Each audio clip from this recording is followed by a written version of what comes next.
Assalamualaikum warahmatullahi wabarakatuh. Kembali lagi di Psikologi Dakwah. Kali ini bersama kami kelompok 4 dengan materi dai dan kepribadiannya. Dakwah dalam Islam itu merupakan pekerjaan yang sangat mulia. Ini juga merupakan tugas para nabi dan para rasul, dan juga merupakan tanggung jawab setiap muslim. Karena berdakwah itu tidak mudah ya, tidak semudah kita membalikkan telapak tangan, dan juga tidak dapat dilakukan oleh sembarang orang. Jadi seorang dai, seorang juru dakwah itu harus memiliki persiapan-persiapan yang matang, baik dari segi ilmu pengetahuannya ataupun dari segi budi pekertinya. Karena seorang dai, seorang juru dakwah itu menempati posisi yang sangat penting dalam menentukan berhasil atau tidaknya kegiatan dakwah. Dan pada hakikatnya, berdakwah itu tidak hanya mencakup teori saja ya, tapi bagaimana seorang dai itu bisa menjadi teladan, bisa memberikan contoh yang baik pada orang-orang yang disuruhnya. Nah, dan dalam hal ini tentu dapat dilihat dari kepribadian dai itu sendiri. Oke, kepribadian seorang dai itu bisa kita lihat dari dua sisi ya. Yang pertama, kepribadian dai yang bersifat rohaniyah dan kepribadian dai yang bersifat jasmani. Klasifikasi kepribadian dai yang bersifat rohaniyah itu mencakup sifat, sikap, dan kemampuan diri pribadinya. Sifat dai yang paling mendasar, yang menjadi dasar utama itu yang pertama beriman dan bertakwa. Karena kan tidak mungkin ya seorang dai itu menyeru pada mat'unya untuk berjalan di atas jalan Allah.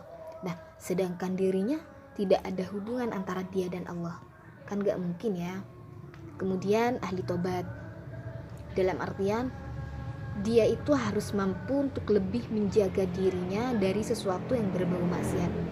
Jadi ketika seorang dai itu sudah merasa melakukan hal yang berbau maksiat, dia itu akan segera melakukan penyesalannya begitu. Kemudian ahli ibadah, amanah dan sidqi, dalam artian dia itu bisa dipercaya dan jujur, pandai bersyukur, kemudian tidak memiliki penyakit hati, sombong, takabur, iri, dendam, ujub itu harus dibersihkan dari sanubari seorang dai. Demokratis, terbuka. Karena kan dai itu juga manusia biasa ya, yang tidak akan luput dari salah dan lupa. Jadi ketika dia menerima kritikan ataupun saran, dia itu bisa menerimanya dengan lapang dada, dengan rasa bahagia, rasa gembira begitu. Kemudian memiliki jiwa toleran. Toleransi di sini dapat dipahami sebagai suatu sikap pengertian dan dapat mengadaptasikan dirinya secara positif. Bukan toleransi dalam arti mengikuti jejak lingkungan ya. Sabar, tawakal. Karena berdakwah itu bukan hal yang mudah. Jadi dia itu harus memiliki sifat sabar dan tawakal. Maksudnya menyerahkan segalanya itu kepada yang maha kuasa gitu. Tidak egois. Jadi seorang dai itu tidak hanya mementingkan dirinya sendiri, tapi dia juga melihat para orang-orang yang diserunya begitu. Sederhana, jujur. Sederhana di sini bukan dalam segi ekonominya ya, tapi dia itu tidak bermegah-megahan begitu, tidak congkak sehingga orang-orang itu tidak merasa takut gitu. Rendah hati, ramah, penuh pengertian, kemudian tulus dan ikhlas. Jadi seorang dai itu melakukan dakwahnya bukan karena mengejar hal dunia, tetapi dia itu benar-benar melakukan dakwah itu karena lillahi ta'ala gitu, bukan karena mengejar popularitas atau apapun. Karena berdakwah itu merupakan suatu kegiatan ubudiyah yang memang sangat memerlukan keikhlasan dan ketulusan hati. Begitu ya kira-kira seputar tentang sifat-sifat dai. Materi yang selanjutnya mengenai sikap seorang dai. Sikap dan tingkah laku dai merupakan salah satu faktor penunjang keberhasilan dakwah. Masyarakat sebagai suatu komunitas sosial lebih cenderung menilai karakter dan tabiat seseorang dari pola tingkah laku keseharian yang dapat dilihat dan didengar. Memang benar ungkapan para ulama bahwa lihatlah apa yang dikatakan dan janganlah melihat siapa orang yang mengatakan. Namun, alangkah baiknya jika tingkah laku dan sikap dai juga merupakan cerminan dari perkataannya. Di antara sikap-sikap ideal yang harus dimiliki oleh para dai adalah: yang pertama, berakhlak mulia, berbudi pekerti yang baik, berakhlakul karimah adalah syarat mutlak yang harus dimiliki oleh siapapun, terlebih-lebih seorang dai. Hamka mengatakan bahwa alat dakwah yang paling utama adalah akhlak dan budi pekerti. Oleh karena itu, Rasulullah SAW diutus tidak lain untuk memperbaiki moralitas umat muslim. Yang kedua, berpengetahuan luas. Pengetahuan seorang dai meliputi pengetahuan yang berhubungan dengan materi dakwah yang disampaikan dan ilmu pengetahuan yang erat hubungannya dengan teknik-teknik dakwah.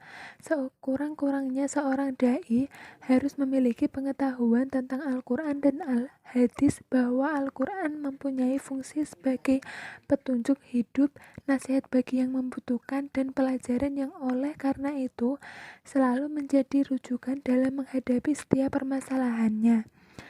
Untuk menjadikan pesan dakwah sampai secara tepat kepada mat'u, seorang dai juga harus memiliki pengetahuan yang memadai tentang semua hal yang berhubungan dengan mat'u, baik bahasa, tradisi, psikologis, budaya, dan temperamen emosional mat'u. Tentang sunnah, seorang dai minimal harus mengetahui kesahihan suatu hadis, riwayat Nabi, riwayat sahabat besar. Sebagian periwayatan ulama salaf dikaitkan dengan periwayatan hadis. Kemudian, materi mengenai kemampuan diri dai. Ahmad Mubarak dalam Psikologis Dakwah menambahkan bahwa seorang dai juga harus memiliki beberapa kemampuan, di antaranya: yang pertama, kemampuan berkomunikasi. Dakwah adalah mengkomunikasikan pesan kepada mat'u.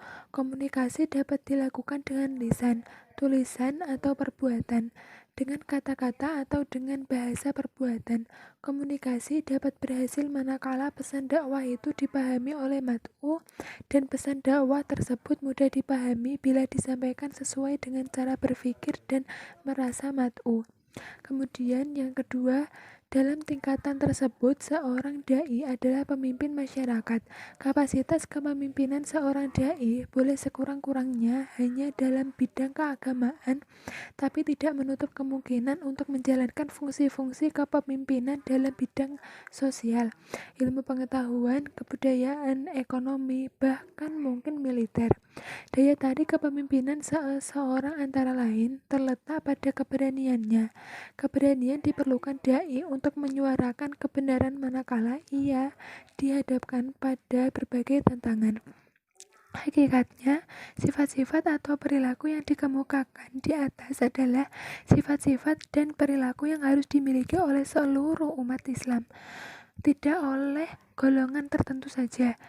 Namun, bila sifat dan perilaku tersebut diletakkan pada seorang dai, maka harus lebih mantap dan menonjol, sehingga dengan demikian diri mereka sendiri menjadi dakwah hidup yang bergerak menjadi teladan baik yang berbicara. Sifat-sifat tersebut di atas juga termasuk sifat yang sangat ideal. Belum disampainya seorang dai ke taraf tersebut bukan berarti ia terbebas dari tugas dakwah. Seorang dai memiliki kewajiban untuk selalu berusaha meningkatkan kepribadiannya sampai menjadi pribadi yang sempurna.